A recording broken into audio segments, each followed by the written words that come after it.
If you find my video useful, please subscribe. Thank you. All right, this video is going to show you how to make these American rustic flags that are coin holders or challenge coin holders from start to finish. So go ahead and tune in. All right, so I'm going to show you all the different pieces that you need to assemble that American flag with the coin racks as pictured. All right, this is not easy. So if you are not comfortable with a table saw and you are not comfortable with a chop saw and you have all 10 fingers and want to keep all 10 fingers, then I highly suggest that you pay a company to make one for you. If you are highly trained with a table saw and are comfortable with push sticks and close cutting distances and intricate cuts, then you can try this at home. But if you lose a finger and go visit one of my ER doctor friends, I'm not liable.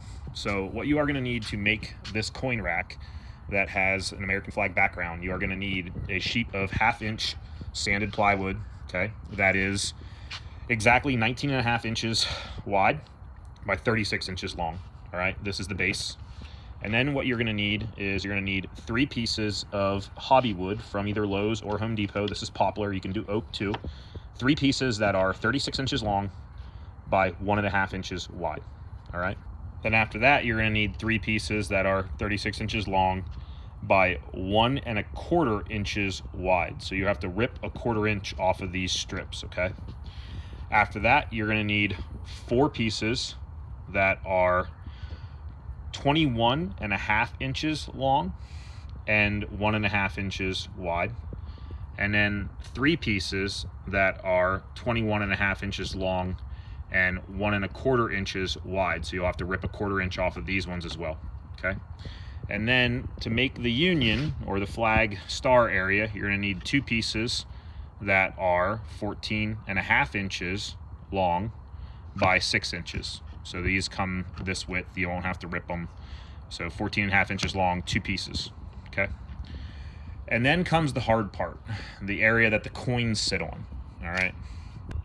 This is where you're probably at the highest risk for cutting a finger if you're not careful with a table saw, because you have to create a channel at the edge of this wood that the coin can sit in, okay? These need to be 1 piece that is 36 inches long by 1.5 inches wide with a channel cut near the end that tilts in towards the board.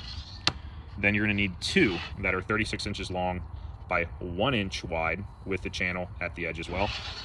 And then you're going to need 3 that are 21.5 inches long by 1 inch wide with the channel at the end. If you are able to cut all these pieces pretty much exactly to size, you are able to make this flag. And now I'm going to show you how to assemble it. And then this is what it looks like once it's all assembled and in the right order. And then we need to wood burn them, glue them, and chisel out our stars. So the first piece is going to be, everything's set on top of the plywood, obviously. First piece is going to be your 36 inch with your groove that is 1.5 inches wide, because that will nail to the bottom of your plywood and to this piece. And then you have your 36 inch 1.25, because it adds these 2 to make up your dark stripe. And then you're going to have your regular 36 inch by 1.5 inch, 36 inch by 1 inch with the groove, back to our 36 inch by 1.25, so that these add up to 1.5 for the stripe, and then 36 inch by 1.5 right here. As you're trying to figure it out, you know, it makes sense as you go, right? And then 1 more iteration of that until we start with our 21.5 inch long with a groove, 1 inch wide, 21.5 inches long, 1.25 inches wide, 21.5 inches long, 1.5 inches wide, and then that repeats up until here, where you'll end up with your 21.5 inches long, 1 inch wide with a groove, 21.5 inches long, 1.25 inch wide, and then 2 pieces that are 1.5 inches wide. And that will give you room for any extra large coins that need extra height.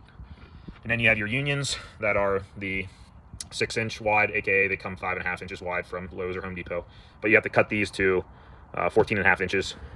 And then what you need is either from like Pinterest or online, you can find a union stencil that is made for a flag that is 3 foot wide or 3 foot long.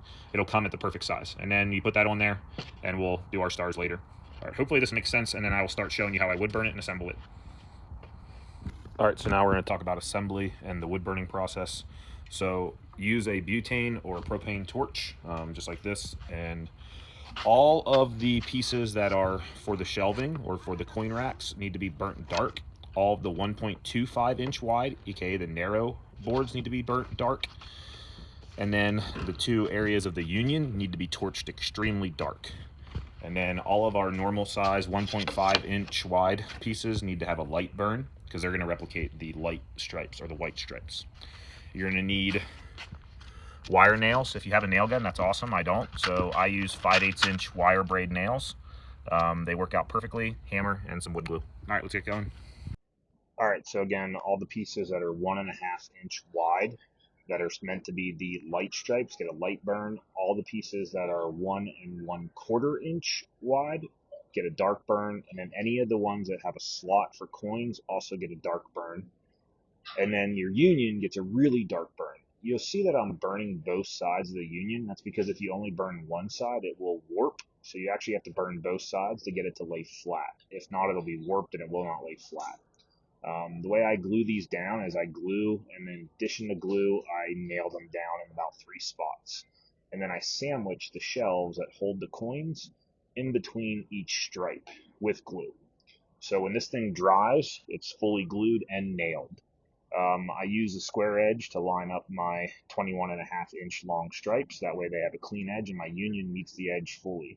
At the top, it might not be perfect, right? You can cut it 19.5 inches, but if you were off a little bit on your 1/4 inch rips, you might be off a little bit, but that's okay. We'll run it down the table saw at the very end. All right, so a piece of this has a slight overhang on this edge, so we need to rip it to width. So we measured so that the blade basically hits at a perfect width to trim this down so it's an even edge. Safety glasses, because I'm an ER doctor and people will yell at me if I don't do it. And then big thing is keep your hands out of the blade.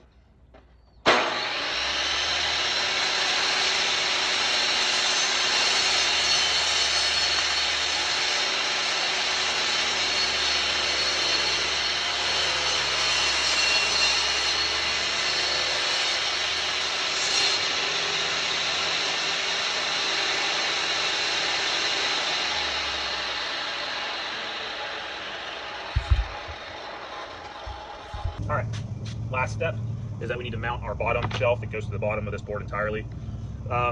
This needs to be strong, so it's going to take a lot of brunt if someone drops it or hits the edge. So I like to use a longer finishing nail. To do that, I like to pre-drill my holes so that it doesn't split the plywood, and then obviously we'll glue it too. So the way I do that is I will pre-drill my holes with a drill bit slightly smaller than the finishing nail, and I'm going to use 4 holes. So I'm going to use 4 holes down through this that I know will go into the plywood, so they need to be about 1/4 inch in from the edge because that plywood is a 1/2 inch thick.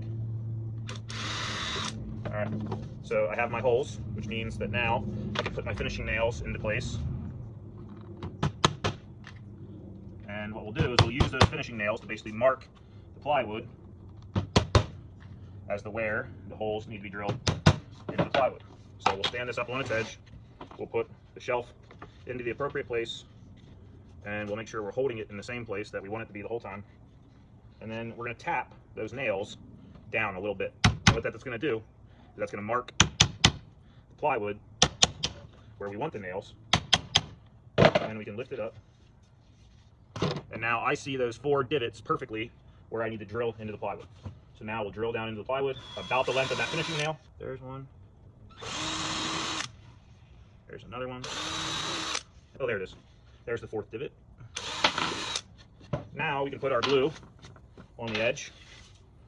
So let's go ahead and make sure we get a good bit of glue. We don't want so much that's pouring out everywhere, but we want enough that that shelf is really sticking to there, and that shelf is nice and stable so that this piece lasts a long time.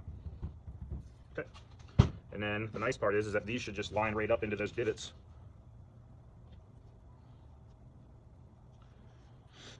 And then once you're lined up, you're just going to hammer these finishing nails down in. Them being longer also gives it a better anchor, and that's what helps create that stability. And now we are done. And then we'll wipe away any of the excess glue that is coming out down here from the compression. So you just use a wet paper towel, and let's burn this top edge, and we'll take a look at the finished product.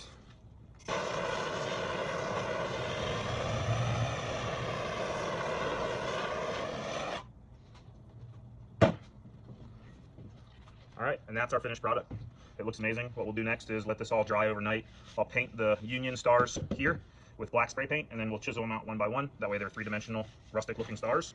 And then we'll use some satin finish, so it's not too shiny, but it's not too dull, but it'll really bring the colors out. And then we're done. All right, so the second to last step before we can put finish on it is to carve out the stars. Now, I use what I showed you earlier, which I got off Pinterest years ago, which is this star template. Basically, I let them know that I wanted it to be the dimensions for a 3-foot long flag, and they send you it.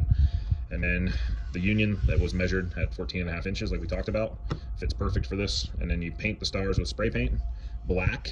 That way you don't have crazy open edges. You'll use a 1¼ inch chisel, because that's how big your lines are going to end up. So hard hit, hard hit, hard hit, you know, hit, hit, and then you're going to pluck out that middle area. And you do that 50 times. It sucks. And then we'll talk about the rest. All right, last step. We're gonna put some clear finish on it. I like using a satin because I don't think it's too shiny and I don't think it's too dull. It gives it still a classic old look to it. I like to use a foam brush because if you're using an oil base, it's not worth cleaning, and these are super cheap. You can throw them out. So let's go ahead and get a full coat of finish, and you're gonna really see the color pop out of this whenever I start putting that finish on there.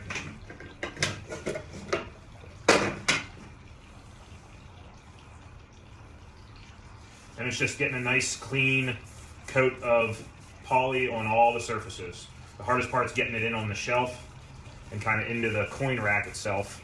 Kind of have to work the brush down into there. And this is how it turns out after it's finally cured. You can see it's beautiful, burnt edges. And then the one thing I like to do just to make style points is I will paint the back black and add some hangers 16 inches apart. Hope you like it. If you find my video useful, please subscribe. Thank you.